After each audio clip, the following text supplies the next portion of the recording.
So Rafa just got a bit of an update to a couple of his arc knife skills, and I have yet to do an arc knives build on the channel. A couple different reasons. One, arc knives is really bad. Like, it's just kind of difficult to use, has really bad tracking, really impossible to do anything to a lot of flying enemies. I'll even show a little bit of that in here, especially with the flying vault boss. But overall, I still wanted to like get a setup out there. There is a really cheeky setup using Groundbreaker. Again, this entire build is practically just Groundbreaker, but it's like my version of, you know, where I think points need to be spec'd into. But ultimately, you just need to use melee and Groundbreaker and you win. But let's just go over this setup regardless. But before I do that, you can give a like on this video if you enjoyed the setup. Also, make sure you let me know in the comments down below whether you like the build and whether you want another setup for Rafa, Vex, Amon, or Harlow. Subscribe and become a member. So when it comes to the weapons we want to use, I've literally only had the Hot Slugger on for a couple different reasons. One, that Blazing Barrel skill is really nice on kill. Deal 30% damage for 10 seconds for a maximum of 3 stacks. Now, this will not activate when you are in your regular arc knives, but you have plenty of chances to use this, not only when you're in fight for your life, which will happen absolutely with this setup. It's pretty much just how arc knives works at this point, but also for the fact that you can just run around and melee things as is, and guess what? The Hot Slugger ability Blazing Barrel will activate, so you're able to kind of do a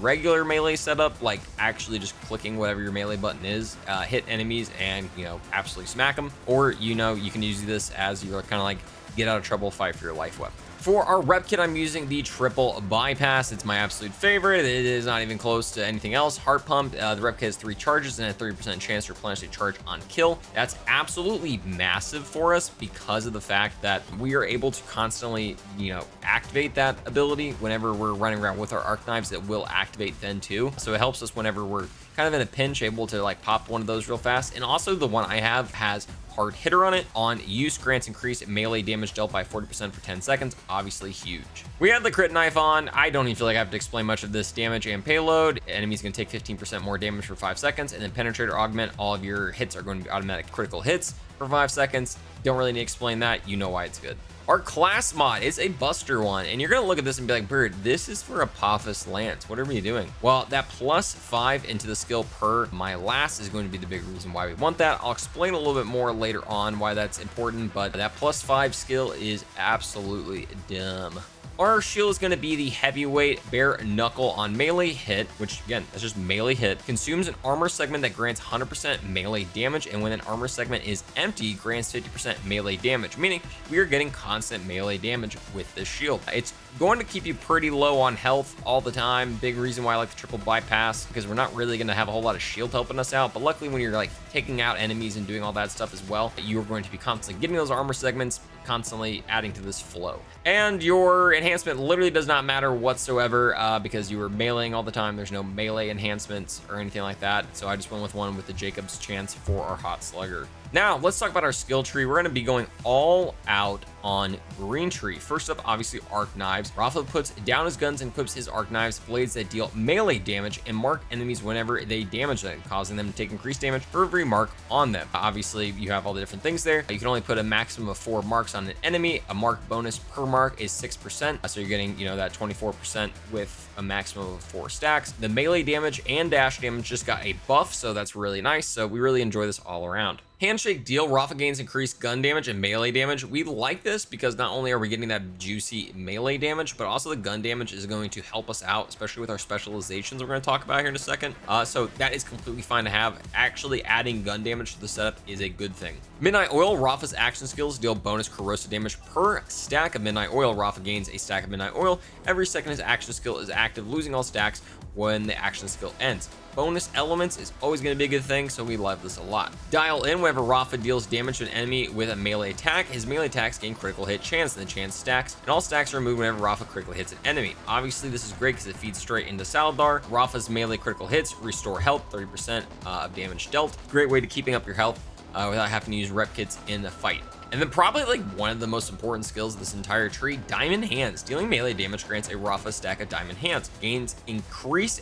gun damage for every stack of Diamond Hands. And then once Rafa deals gun damage, stacks begin to decay quickly until they are run out. Again, it's one of those things you might be like, Bird, this is a, you know, melee setup. Why are we going to so much gun damage? We'll talk about it here in a second when we get to our specializations. And then for our augment, we're going to use Altered Cabron. Whenever Rafa kills an enemy while arc knives are active, restore a portion of his health. And whenever Rafa gains gains health, deal bonus corrosive damage with all attacks, and gains increased movement speed in this effect stacks. So it's great because we're not only getting health, we're getting bonus corrosive damage, we're getting movement speed. It's just a really solid one all around. Going down into the two trees, we're going to go middle to the right. So first up, Collaborate Ignition, Overdrive skill. Rafa deals bonus damage with all skills and ordinances in the element of his current gun while Overdrive is active. I don't think this is currently working, but I just kind of need to put 5 points into something just to get down. But once it does work, this will be very important. Let me know, have you noticed this is working for you? If so, awesome, let me know. If it hasn't been working for you, please let me know as well. I've been getting like so many mixed results with this from people, so I would like to hear from you guys as well. We're gonna put 3 points into Synergia. Whenever Rafa deals ordnance damage, he also deals increased gun damage and melee damage, and this effect stacks, which is great because we get a little bit of that from this booming business. Whenever Rafa critically hits an enemy, he gains a chance to spawn a free grenade. If Rafa has a grenade equipped, spawns a grenade based on that. So obviously we are going to have a 20% chance to constantly activate essentially our crit knife on enemies. Really great to do because it's going to feed right into this, meaning we're getting that melee and that extra gun damage. Then we're going to move over to the right tree and go into El Barocho. Rafa deals increased corrosive damage while his action skill is active, and the longer it's been active, the greater the bonus. Obviously, more bonus corrosive is great. Mbuja, Rafa gains increased action skill duration, great for just keeping up our arc blades. And then Accrual, Rafa gains increased skill damage with all skills, and the longer his action skill has been active, the greater the bonus, obviously constantly giving us that extra action skill damage. And then for our capstone, we're going to do Galvanic Panic.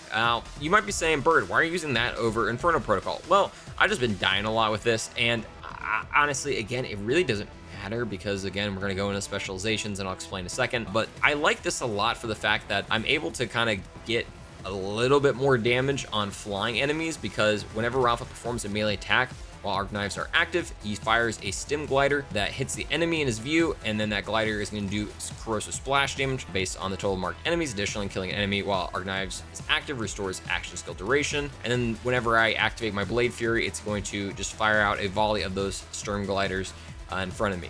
I like this again a lot because I'm able to just fire those gliders out of targets, especially the flying ones, start like knocking off some health from them, and just be able to take them out a little bit easier.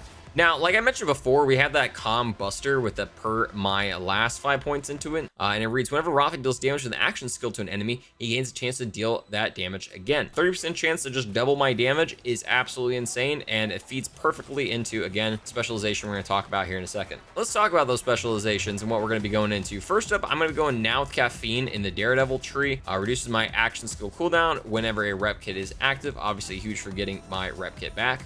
Reduces action skill cooldown whenever a rep kit is active. Obviously great for, especially with the triple bypass, I have all those activations of it, so I'm able to get my action skill back faster. Bare Arms, melee damage down benefits from increases in gun damage, 50% of it. So again, up your gun damage because you are going to get more melee damage out of it. I Am a Gun, action skill damage now benefits from increases gun damage. Again, same thing with the melee. It's just going to help out with our arc knives just because, again, those are going to benefit from not only action skill damage, but also melee damage. So we're getting huge boosts to both of those. And then Groundbreaker, again, pretty much the entire build. I mean, I am not even kidding you. This is literally the entire build. And anybody that tells you different, I'm going to at least be honest with you. Like, my build, like, it's not insanely different from a lot of other people's. Again, I think Jolts was like the first person to really figure this out and put it out there. But any Amon setup, any Harlow setup, any Vex setup, any Rafa setup that is using melee and has Groundbreaker on, all the damage you're going to see is going to be this. But let's explain why. Non-melee attack damage and slam damage are stored. Melee attacks and slam deal bonus kinetic melee damage based on the stored damage and consume it. Big reason why this is happening is a couple different factors. So we're dealing a bunch of different random pieces of damage at a time, especially with elements to targets, so it's going to constantly just rack itself up. I'll show you here in a second on not only the enemies we've been fighting, but also on a little dummy to show you exactly why that's happening. So I'm going to show you right here with this dummy exactly what I'm talking about. I activate this and I hit him. You can just start seeing those little ticks up top. You're going to be seeing, white numbers, green numbers, but as I just keep going and start stacking on more stuff, it's eventually going to hit 5.3 mil, 5.5 mil, 1.2 mil. It's just because those extra elements, that extra kinetic and everything is just going to be constantly racking up and getting us these really dumb numbers. I'm at 74 mil, 80, I can hit over 100 mil. Again, it's pretty dumb. And then finally, let's talk about our firmware. Right now, I only have 2 points into Real Big Fist. Melee damage decreased by 15%. additional 25% at 2 stacks, and then 3 will give us that Nova. But we really want to go into Action Fist with our third. So melee damage is decreased by 15%, action skill damage is increased by 10%, and on melee kill, action skill damage is decreased by 25% for 8 seconds. Clearly, none of that is needed whatsoever because, again, we are hitting billions of damage, and there's just no point. So there you have it. That is the Arc Knives setup. Most people have kind of done this already. I've kind of held off because I recognize that, again, it's just groundbreaker, but I haven't done one yet, and I just felt like doing it. We decided to finally just, do our version of it. I've seen, again, most people using Inferno Protocol over the corrosive stim gliders, but again, I kind of just like that one a little bit more just for flow of everything, and just kind of going all out corrosive has not really done anything bad to me yet, so we like it. Again, if you like this setup, make sure you give a thumbs up on the video and let me know something you're interested in seeing down below, whether it's for Amon, Harlow, Vex, or Rafa. Subscribe, become a member, and follow me over on YouTube, Twitter, and Twitch at Byrdman778. Guys, thank you so much for the love and support with Borderlands 4. I'm pretty much at my, I think, end of Rafa gameplay, so I'm going to start, working on some other characters. Obviously, we had the little teaser for Cash, who's going to be our 5th Vault Hunter coming out in 2026. Definitely going to probably be going all out with him because his entire vibe and everything is just so freaking sick. Definitely like that. So again, be expecting some of that later down the road. But until then, thank you so much, and I hope you have a great night, day, or whatever it may be.